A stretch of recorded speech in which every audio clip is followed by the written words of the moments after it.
Praise the Lord. கிறிஸ்துவில் பிரியமானவர்களே, இன்றைக்கு உங்களை சந்திக்கிறதில் மிகுந்த மனமகிழ்ச்சி. இன்றைக்கு நாம் தியானிக்க எடுத்துக்கொண்டிருக்கும் வசனம் ரோமருடைய புத்தகத்திலிருந்து 5ஆம் அதிகாரம் 2ஆம் வசனம். அவர் மூலமாய் நாம் இந்த கிருபையிலே பிரவேசிக்கும் ஸ்லாக்கியத்தை விசுவாசத்தினால் பெற்று நிலை கொண்டிருந்து தேவ மகிமையை அடைவோம் என்கிற நம்பிக்கையினாலே மேன்மை பாராட்டுகிறோம். கிருபையில் பிரவேசிக்கும் ஸ்லாக்கியத்தை விசுவாசத்தினாலே பெற்று இருக்கிறோம். நல்லா கவனிங்க, கிருபைக்குள்ளே பிரவேசிக்கின்ற ஸ்லாக்கியத்தை நாம் விசுவாசத்தினாலே பெற்றிருக்கிறோமா? தேவன் நம்மீது கிருபையாக இருக்கிறார். ஆமேன். இயேசு கிறிஸ்துவின் மூலமாக நம்முடைய எல்லா தேவைகளையும் தேவன் கிருபையாய் சந்தித்திருக்கிறார். இயேசு கிறிஸ்துவனுடைய சிலுவை சாவின் வழியாக தேவன் நமக்கு கிருபை பாராட்டி ஆவிக்குரிய பூமிக்குரிய எல்லா விதமான ஐஸ்வர்யத்தையும் ஆசீர்வாதத்தையும் நமக்கு கொடுத்திருக்கிறார். ஆனால் இந்த கிருபையினால் வந்திருக்கக்கூடிய இந்த ஆசீர்வாதத்தை நாம் பெற்றுக்கொள்ள வேண்டுமென்றால், அதற்குள்ளே பிரவேசிக்க வேண்டுமென்றால் நமக்கு விசுவாசம் தேவை. கிருபைக்குள்ளே பிரவேசிக்கும் ஸ்லாக்கியத்தை நாம் விசுவாசத்தினால் பெற்றிருக்கிறோம். பிரவேசிப்பது என்றால் நாம் நகர்ந்து செல்வதை குறிக்கிறது, மூமெண்ட்டை குறிக்குது. அது கொஞ்சம் முயற்சி தேவை.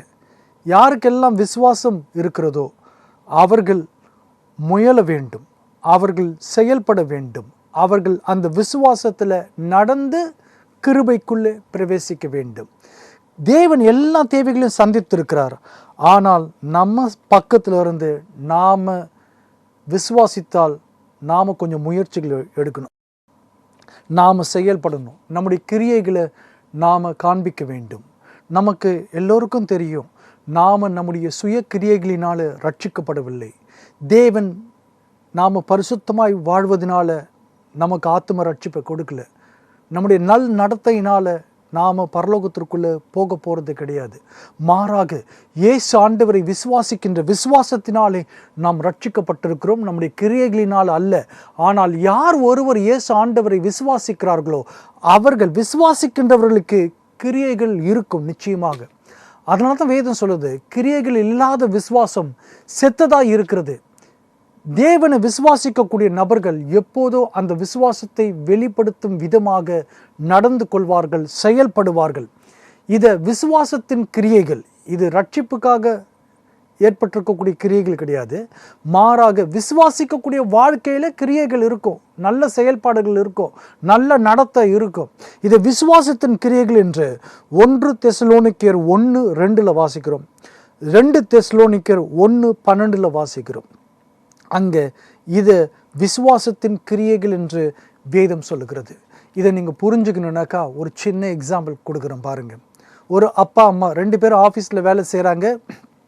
அவங்க பையன் காலேஜ் லீவில் வீட்டில் இருக்கிறார். இவங்க 2 பேரும் காலையில் எழுந்திருச்சு அம்மா அந்த பையனுக்கு என்னென்ன பிடிக்குமோ விதவிதமாக எல்லாத்தையும் சமைச்சு ரெடி பண்ணி கிச்சனில் வச்சுட்டாங்க.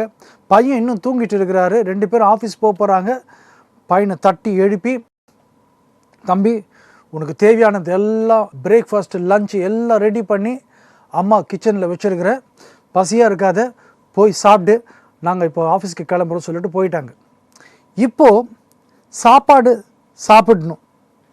இது யாரோட வேலைங்க? அந்த பையனோட வேலை. அவர் அங்கேயே படுத்துட்டு இருந்தாருனாக்கா இது நடக்க போகிறது கிடையாது. பெட்ரூமை விட்டு எழுந்து எங்கள் அம்மா எனக்காக எல்லாவற்றையும் ரெடி பண்ணி வச்சுருக்கிறாங்க, என் சாப்பாடு அங்கே விதவிதமாக இருக்குது, எனக்கு பிரேக்ஃபாஸ்ட் லஞ்சு ரெடியாக இருக்குதுன்னு அப்படின்னு அவர் நம்பினாக்கா அவர் எழுந்து நட போட்டு பெட்ரூமை விட்டு வெளியேறி கிச்சனுக்கு போய் தட்டு எடுத்து தனக்கு தேவையான சாப்பாடை போட்டு சாப்பிடணும். அதை விட்டுட்டு நான் படுத்துன்னு இருக்கிற இடத்துல படுத்துன்னு தான் இருப்பேன், யாராவது எனக்கு தட்டில் சாப்பாடு போட்டு வாயில் ஊட்டி விடுங்கனாக்கா அது நடக்க போகிறது கிடையாது. அதை தான் இங்கே நாம் வாசிக்கிறோம். கிருபையில் பிரவேசிக்கும் ஸ்லாக்கியத்தை விசுவாசத்தினால் பெற்றிருக்கிறோம். சாப்பாடு ரெடியாக இருக்குது. இயேசு ஆண்டவர் சிலுவை சாவின் வழியாக நமக்கு எல்லாவற்றையும் பெற்று கொடுத்துருக்காரு. இந்த உலகத்தில் உங்களுக்கு என்னென்னங்க தேவை? எதுக்காக கதறி அழுதுட்டு இருக்கிறோம்?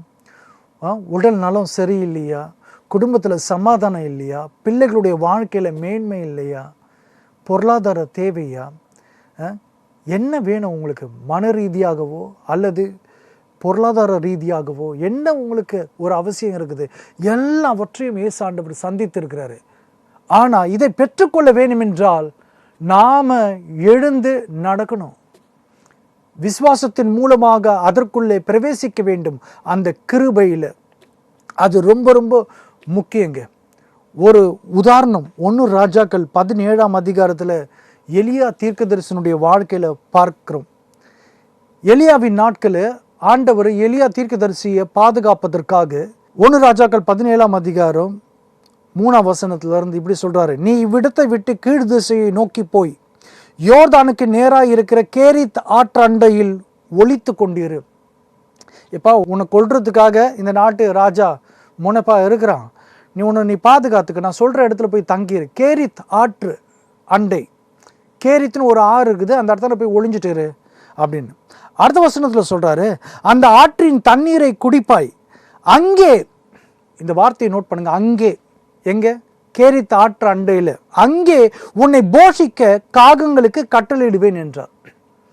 நீ அந்த இடத்துக்கு போயிடுப்பா, நான் காக்காங்களுக்கு கட்டளையிட்டு இருக்கிறேன், அது வரும் உனக்கு சாப்பாடு எடுத்துகிட்டு, ஸ்விக்கி மாதிரி மார்னிங் அண்ட் ஈவினிங் உனக்கு ஃபீட் பண்ணுறதுக்காக அதுக்கு நான் சொல்லிடுவேன் அப்படின்னு சொல்லிட்டார். அப்புறம் அடுத்த வசனம் சொல்லுது, 5ஆம் வசனம், அவன் போய் கர்த்தருடைய வார்த்தையின்படியே யோர்தானுக்கு நேராக இருக்கிற கேரித் ஆற்றண்டையிலே தங்கி இருந்தான். அவன் போய் அவன் தன்னுடைய சைட்ல இருந்து ஒரு முயற்சி எடுக்கிறான், கொஞ்சம் பிரயாசப்படுகிறான், நடந்து போக வேண்டியதா இருக்குது அந்த இடத்துக்கு. கீழ்ப்படிந்தான் தேவனுடைய வார்த்தைக்கு. ஆண்டவர் சொல்றாரு, நான் உனக்குண்டான தேவைகளை ஒரு இடத்துல ரெடி பண்ணி வச்சிருக்கிறேன், அந்த தேவைகள் உன்னிடத்துல வந்து சேரும், ஆனா நீ அந்த இடத்துக்கு போகணும், அது உன்னுடைய முயற்சியா இருக்கணும். ஆண்டவர் நினைச்சிருந்தாக்கா, நீ இருக்கிற இடத்துல இரு எலியா, ஒன்றும் பிரச்சனை இல்லை, நான் உன் அட்ரஸில் ஆள் அனுப்புகிறேன், காக்காங்களை அங்கே அனுப்பி விட்றேன், அது வந்து உனக்கு வாயில் ஊட்டி விடும் அப்படின்னு சொல்லியிருக்கலாம். ஆனால் அப்படி செய்யலை, நான் ஒரு இடத்த ஃபிக்ஸ் பண்ணியிருக்கிறேன், நீ அங்கே போ, அந்த இடத்துல உன்னுடைய தேவைகளை சந்திப்பேன்னு சொல்லிட்டார். ஒருவேளை எலியா, எனக்கு டயர்டாக இருக்குது, என்னால் நடக்க முடியாது, நான் அவ்வளோ தூரம்லாம் போக முடியாது, நான் இருக்கிற இடத்துல எனக்கு சாப்பாடு கொடுங்கன்னு சொல்லிட்டு இருந்திருந்தா என்ன நடந்திருக்கும் அப்படின்னாக்கா, ஒன்று அந்த காகங்கள்லாம் கேரித் ஆற்றண்டைக்கு போயிருக்கோம், ஆள் இல்லைன்னு சொல்லிட்டு அங்கேயே அதை தூக்கி போட்டுட்டு வந்துருக்கோம், யாராவது சாப்பிட்டோம் அப்படின்னு சொல்லி, இல்லைன்னா அதுங்களே சாப்பிட்டுட்டு கிளம்பியிருக்கும். எலியா பட்டினியில் தான் இருந்திருக்கணும். காரணம், தேவன் காகங்களை அங்கே அனுப்பினார். எங்கே? கேரித் ஆற்றண்டையில். எங்கே எலியாவை போக சொன்னாரோ அந்த இடத்துல. தேவனுடைய கிருபை ஒரு இடத்துல இருக்குதுன்னா அந்த கிருபையில பிரவேசிப்பது எப்படின்னாக்கா, விசுவாசத்தினாலே நாம் பிரவேசிக்க வேண்டும். விசுவாசிக்கிறவர்கள் அதுல நடை போடுவார்கள். விசுவாசத்துல நாம நடக்கணும்னு சொல்றோமே அப்படின்னா என்ன அர்த்தம்? நாம முயற்சி எடுக்கணும்னு அர்த்தம். நிறைய பேருக்கு பயம், தயக்கம், சந்தேகம். வேலைக்கு போனா ஒரே பயம். பல லட்சக்கணக்கான இளைஞர்கள் வேலை தேடுறாங்க, நல்லா படிச்சவங்க. போகிற இடங்கள்லாம் நீங்கள் என்ன படிச்சிருக்கீங்க, எவ்வளோ படிச்சிருக்கீங்க, எப்படி பேசுகிறீங்க, உங்களுக்கு வேறு என்ன டேலண்ட் இருக்குது, என்ன அடிஷ்னல் குவாலிஃபிகேஷன் இருக்குது அப்படின்னு சொல்லி பலவிதமான கேள்விகள் கேட்குறாங்க. எனக்கு பயமாக இருக்குது, என்னை காட்டிலும் நல்ல தகுதியானவர்கள் எல்லாம் அங்கே இருக்கும் போது எனக்கு வேலையே கிடைக்க மாட்டுது பிரதர் அப்படின்னு சொல்லி நாம் பயந்து போய் முடங்கி வேலையை தேடாமல் அப்படியே வீட்டிலேயே படுத்துட்டு இருக்கிறோம். நான் சொல்லுகிறேன் பிரியமானவர்களே, நீங்கள் உங்களுடைய சொந்த திறமை மேல நம்பிக்கை வச்சுட்டு நீங்க அப்படி முடங்கி கிடக்குறீங்க. நீங்க இயேசுவை நம்பலன்னு அர்த்தம். நீங்க இயேசு ஆண்டவரை நம்பினாக்கா, என் ஆண்டவர் என்னோடு கூட இருக்கிறார், பல லட்சம் பேர் இருந்தா என்ன, என்னுடைய ஆண்டவர் என்னுடைய சார்பில் இருந்து எனக்கு கிருபை பாராட்டுவாரு, எனக்கு ஜெயத்தை கொடுப்பாரு, எனக்கு தேவையான வேலையை ஆண்டவர் பெற்றுக் கொடுப்பாரு. எனக்கு அந்த அளவுக்கு தகுதி இல்லைன்னா என்ன, அந்த அளவுக்கு படிப்பு இல்லைன்னா என்ன, திறமை இல்லைன்னா இல்லை, பேச்சு இல்லைன்னா என்ன, ஆனாலும் ஆண்டவர் எனக்கு அற்புதம் செய்வார், எனக்கு உண்டான வேலை எனக்கு கிடைக்கும் என்று சொல்லி நாம் எடுக்கக்கூடிய முயற்சிகளை நாம் தொடர்ந்து எடுத்துட்டு இருந்தார், நாம் நிச்சயமா ஜெயத்தை பெறுவோம். இல்லை பெட்லேயே நான் படுத்துட்டு தான் இருப்பேன், கிச்சனில் இருக்கிற சாப்பாடை யாராவது தட்டில் எடுத்துகிட்டு வந்துட்டு எனக்கு ஊட்டி விடணும் அப்படின்னாக்கா, இல்லை நான் கேரித் ஆற்றண்டைக்கு போக மாட்டேன், நான் இருக்கிற இடத்துல தான் இருப்பேன், காக்காங்க வந்து எனக்கு வாயில் ஊட்டி விடணும்னு எலியா காத்துட்டு இருந்தானாக்கா, நிச்சயமாக அந்த நபர்கள் பட்டினியோடு தான் இருக்க போகிறாங்க. நாம் வேலை இல்லாமல் தான் இருக்க போகிறோம், வருமானம் இல்லாமல் தான் இருக்க போகிறோம், முதலாவது பயத்தை, தயக்கத்தை, உங்களுடைய சொந்த திறமையின் மேலே, உங்களுடைய தகுதியின் மேலே இருக்கக்கூடிய நம்பிக்கையை தூக்கி போட்டுட்டு, இயேசு ஆண்டவர் என்னோடு கூட இருக்கிறார், அவர் இருக்கின்றபடியினாலே நான் ஜெயத்தை பெறுவேன் என்பதை நாம் உணர வேண்டும், விசுவாசிக்க வேண்டும். விசுவாசிக்கிறவர்கள் முயற்சி எடுக்கணும், அதில் நடக்கணும். நாம் கொஞ்சம் முயற்சி எடுத்தால் தான் ஆண்டவர் கொடுத்திருக்கக்கூடிய கிருபையினால் கொடுத்திருக்கக்கூடிய காரியங்களை பெற்றுக்கொள்ள முடியும். ஆண்டவர் கேரி தாட்டாண்டைக்கு போனாக்கா போகணும்.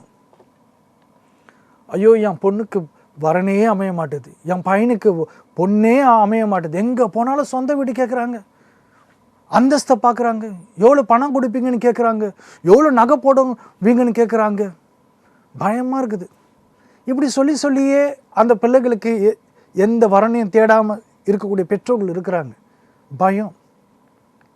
நாம் மறுபடியும் நம்முடைய சொந்த தகுதி, நம்முடைய பேங்க் பேலன்ஸு, இதெல்லாம் நாம் நினச்சி பார்த்து மற்றவர்களோடு கூட நம்மை கம்பேர் பண்ணி ஒப்பிட்டு பார்த்து, ஐயோ அவங்க நல்லா இருக்கிறாங்களா, அவங்களுக்கு தான் நல்ல வாழ்க்கை அமையும், நம்முடைய பிள்ளைகளுக்கு அமையாது, நமக்கு அமையாதுன்னு சொல்லி ஒரு தாழ்வு மனப்பான்மையில் இருக்கிறோம். இயேசு ஆண்டவர் ஏன் கூட இருக்கிறாரு அப்படின்னு நாம் நினச்சி பார்க்கறது இல்லை. என்னங்க ஸ்டேட்டஸு? இயேசு ஆண்டவரை விசுவாசிக்கக்கூடிய உன்னுடைய ஸ்டேட்டஸ் தான் இந்த யூனிவர்ஸ்லேயே பெஸ்ட் ஸ்டேட்டஸு. உன்னுடைய தகுதி தான் மிக உயர்ந்தது. காரணம், சர்வ வல்லமையுள்ள தேவன் உன்னுடைய தகப்பன் என்பதை நீங்கள் மறந்துடாதீங்க. உங்களுடைய அந்தஸ்து தான் இந்த ஒட்டுமொத்த பிரபஞ்சத்திலும் உயர்ந்ததாக இருக்குது. ஏன்னாக்கா நீ சர்வ வல்லமையுள்ள தேவனுடைய பிள்ளை, மகன், மகள் என்பதை மறந்து விடாதீங்க. ஆண்டவர் ஏன் கூட இருக்கிறாரு, என் பிள்ளைகளுக்கு நல்ல மன வாழ்க்கையை கொடுப்பாரு, எங்களுக்கு நல்ல ஒரு எதிர்காலத்தை கொடுப்பாரு அப்படின்னு சொல்லி நாம் ஒவ்வொரு முறையும் நாம் செய்ய வேண்டிய கடமைகளை தவறாமல் செய்யணும்.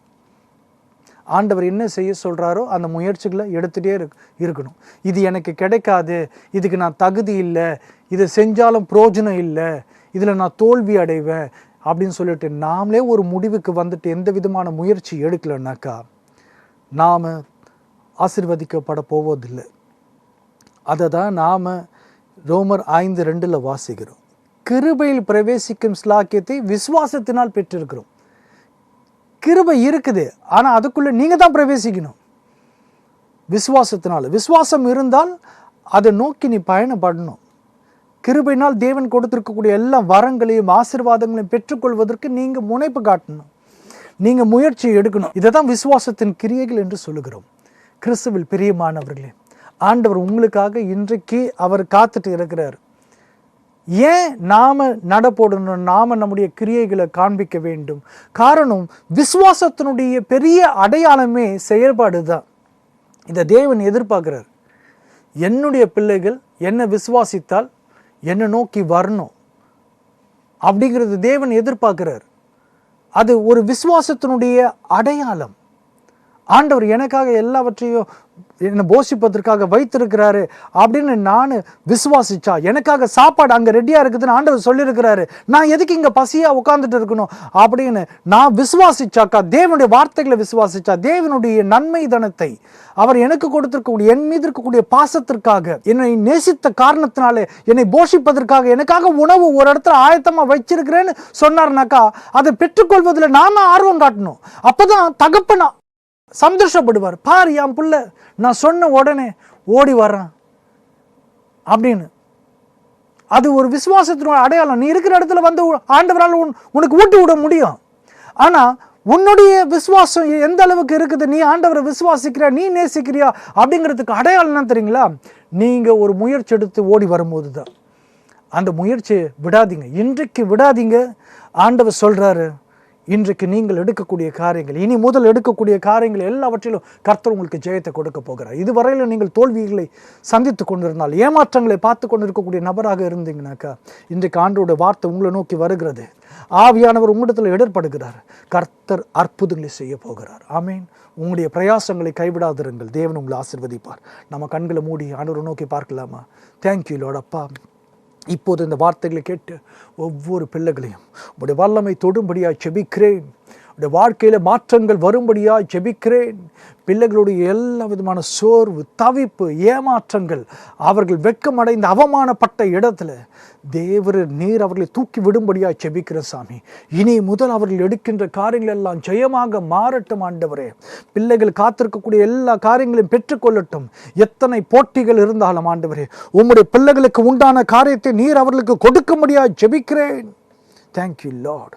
நல்ல வேலை, வருமானம், திருமணம், குழந்தை பாக்கியம். Thank you Lord. நன்மையான ஈவுகள், அவர்கள் எதிர்பார்க்கின்ற குடும்ப சமாதானம், உடைய பிள்ளைகளுடைய மேன்மை, மனமாற்றம் எல்லாவற்றிலும் கர்த்தருடைய கரம் இறங்கும்படியாக ஜெபிக்கிறேன்.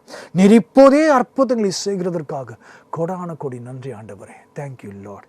இயேசுவின் நாமத்தில் எங்கள் ஜீவனுள்ள நல்ல பிதாவே. ஆமென், ஆமென். God bless you all. கர்த்தர் உங்களை ஆசீர்வதிப்பாராக.